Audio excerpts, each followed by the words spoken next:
Our next guest is an accomplished falconer. That's right, falconer from Huntsville, Alabama. He's got a passion for the wonders of the natural world. And in 2013, he founded Rise Raptor Project. It's a nonprofit whose mission is to inspire the public to embrace principles of good stewardship, engage in scientific discovery, and to be immersed in the riches of history and culture, all by connecting with the most powerful birds in the world.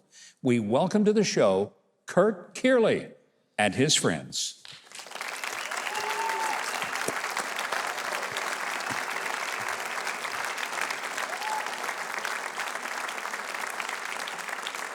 Well, Curt, we're thrilled to have you. Thank you, Governor. I've been giving your owl here a hard time, calling him Al Gore.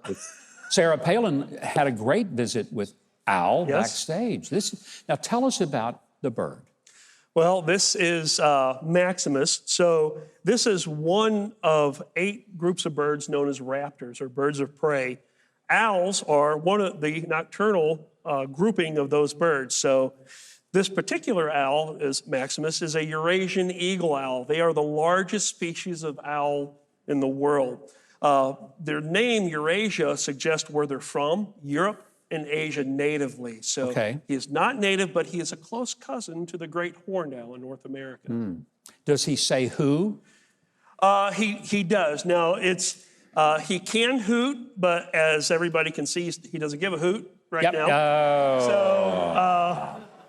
But the interesting thing is not all owls hoot. Now, this is what they call a hoot owl.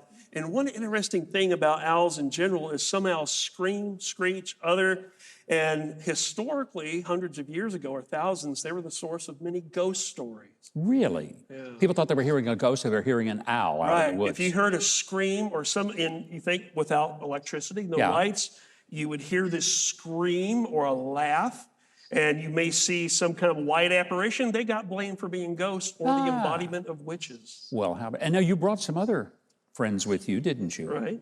All right, let's see some of them. We've met Maximus. Right. So, Emily, you're going to give me a glove, I see. That's probably a good idea. Real this is one of our most idea. vicious birds and has the most attitude. So that's why you're doing it, not us. That's what we say. She just gave me the bird. Well, we do have the biggest birds in town. Yeah. So. We'll see if that gets edited out. Let's say, what kind of bird am I holding here so I'll know? This is an American kestrel. They're native to the United States. Beautiful They are bird. a member of the falcon family of the raptor group. So being the smallest falcon, some people may recognize their larger cousin, the peregrine falcon. So the peregrine, and some people may not realize the bald eagle is also they're a raptor, they're raptors, and they both, the peregrine and bald eagle, were once endangered. So even our national symbol is endangered, but thankfully, to the work of many people, they were both removed from the endangered species list. So he can do everything that the peregrine can do, but just in a small scale. They're found throughout North America. They're not endangered, but this one interesting thing about this bird is a lot of people think hummingbirds are the only birds that can hover. The kestrel is an example of a raptor that can hover. But it is a predator bird. Right, they are predators. And what does this bird go after? What is his prey? They would eat anything they can catch with their size. So like insects, mice, rodents, things like that. And they use those keen eyes. That's one of the ways, basically, primary way of finding their food is their eyesight. So when they're hovering, they're also using that stabilization to enhance their eyes. Well, it's a beautiful bird, but it's pretty small. Yeah. I bet you brought something even bigger. A little bit bigger, than blue here. So what did you bring? Oh, well, let's see. I think he wants to fly over and peck Trey on top of his head is what he wants to do. And then I'll take that from you. All right, you want the glove back? I felt like Michael Jackson with one glove there. I really did. Now, Curt, what kind of bird are we looking at here? So we went through owls, falcons, and the third representation of the raptor family is hawks.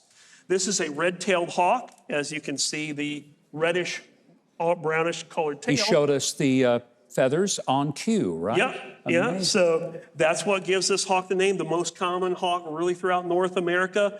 They eat a lot of rodents. Rodents are their Which we appreciate them doing that. They do. Oh, you want me to put a glove on? This is a big glove, Emily. Yeah, well, Governor, we did not feed her earlier. Oh, okay. So we thought that maybe, she's giving you the evil eye here. Oh, that maybe you could help us feed her. Okay. So you ready? Let's try and Sure. see what happens. Yeah, let's see what happens. Love that. What is she eating, by the way? Well, or he? She is eating cut up rodents. Oh, how lovely. So, Hey, Keith, if there's some left over, we'll give you some after the show. yeah. So now in Wow. ornithology, there are terms for everything, crazy terms that I don't really understand. And one of the terms for cut up mice Yes, is Mises pieces. That is a scientific term. I believe it is. That's it? All right. Okay, the bird says, I'd like some more. This isn't a golden corral, okay? That's it, bird. Curt, this is amazing. And you know, you're really helping us not only to understand birds, but also education and enlightenment about the fact that they're very useful to us. And if you need him to come and to take care of some rats, I'd love to have him come to my place out in the country. If you want to learn more about the Rise Raptor Project, and I have a feeling you might, and if you'd like to support them and invite Curt and his friends to address your group, just fly to Huckabee.tv. If you haven't subscribed to the channel yet, I hope you will now. The button is just below this video, and there's a little bell next to it. If you click on those, YouTube will reluctantly start letting you know when we've got a new video uploaded.